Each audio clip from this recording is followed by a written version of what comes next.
एक बार की बात है। एक बार गौतम बुद्ध और उसके शिष्य वन से गुजर रहे होते हैं। बहुत देर वन में चलने के बाद बुद्ध और उसके सभी शिष्य एक विशाल पेड़ के नीचे बैठ जाते हैं। उस पेड़ के नीचे एक अलग सी शांति होती है। सभी लोग उस शांति को अनुभव कर रहे होते हैं। कोई भी एक शब्द तक नहीं बोलता, चुपचाप उस शांति को अनुभव करते रहते हैं। कुछ देर बीत जाने के बाद गौतम बुद्ध का एक शिष्य उठता है और बुद्ध से पूछता है, बुद्ध मैं आपसे एक प्रश्न पूछना चाहता हूँ। बुद्ध कहते हैं, पूछो क्या प्रश्न है तुम्हारा।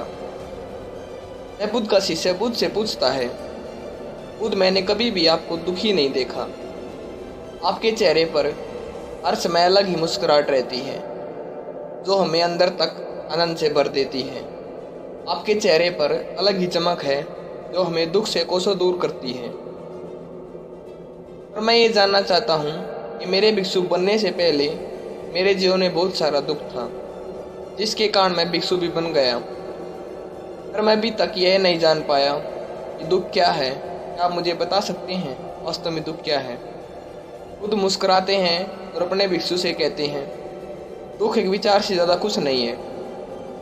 सभी लोग सुनकर चौंकते हैं और बुद्ध से पूछते हैं, परंतु बुद्ध विचार तो आते हैं और चले जाते हैं, तो दुख एक बार आ जाता है तो जाने का नाम नहीं लेता। बुद्ध कहते हैं, मैं तुम्हें एक छोटी सी घटना बताता हूँ। एक नगर में एक धनी सेठ रहता है। उसके पास एक वफादार नौकर होता है। वह सेठ अपने नौकर पर बहुत विश्वास करता है। वह सेठ अपने नौकर पर किसी बात के लिए भी शक नहीं करता है क्योंकि उसका नौकर वास्तव में बहुत ईमानदार होता है। एक बार सेठ को किसी काम से बाहर जाना पड़ता है। जब सेठ 2-3 दिन के बाद लौट कर आता है तो अपने साथ एक कीमती चीज लाता है और उस कीमती चीज को अपने कमरे में बहुत सजा कर रखता है। अपने नौकर से कह देता है, तुम्हें खास तौर पर इस चीज़ का ध्यान रखना है, ध्यान रहे टूटे नहीं, यह मेरा बहुत प्रिय है। नौकर कहता है, मालिक मैं पूरा ध्यान रखूंगा, आप चिंता न करें। अगले ही दिन वह नौकर पूरे घर की सफाई कर रहा होता है। सफाई करते वक्त वह सेठ की उस कीमती चीज के पास पहुंच जाता है और उसकी भी सफाई करने लगता है। सफाई करते वक्त वह कीमती चीज उस नौकर के हाथ से जल जाती है और नीचे गिर जाती है।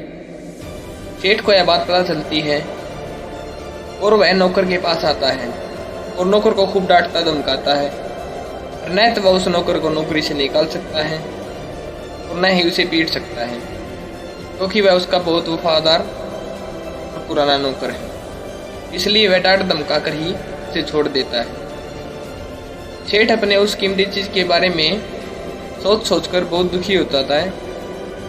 रात होती है और सेठ अपने कमरे में लेट जाता है। सेठ को नींद नहीं आ रही होती है।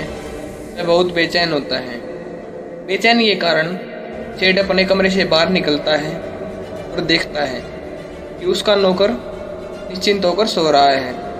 यह देखकर सेठ को और ज़्यादा क्रोध आ जाता है। सेठ सोचता है, इसने मेरी इतनी कीमती चीज तोड़ दी, इसे बिल्कुल भी चिंता नहीं है। मुझे यहाँ नींद नहीं आ रही और यह आराम से सो रहा है। पर सेठ कुछ नहीं कर पाता है क्योंकि वह उसका पुराना और वफादार नौकर है। सेठ अपने कमरे में वापस चला जाता है। अगले दिन सुबह उठता है और सोचता है, इस समस्या से कैसे निकलूं। फिर सेठ को एक तरकीब समझ आती है। अपने नौकर के पास जाता है और अपने नौकर से कहता है, मुझे बहुत दुख हो रहा है, ये बताते हुए कि वह जो कीमती चीज़ कल तुमने तोड़ी थी वह मैं तुम्हारे लिए लाया था। मैं चाहता था कि मैं उसे उपहार के रूप में तुम्हें दूँ, परंतु अब क्या कर सकते हैं, अब तो वह टूट गई। सेठ की यह बात सुनते ही नौकर को धक्का लगता है। नौकर सोचता है, अरे यह तो बहुत बड़ी गलती हो गई।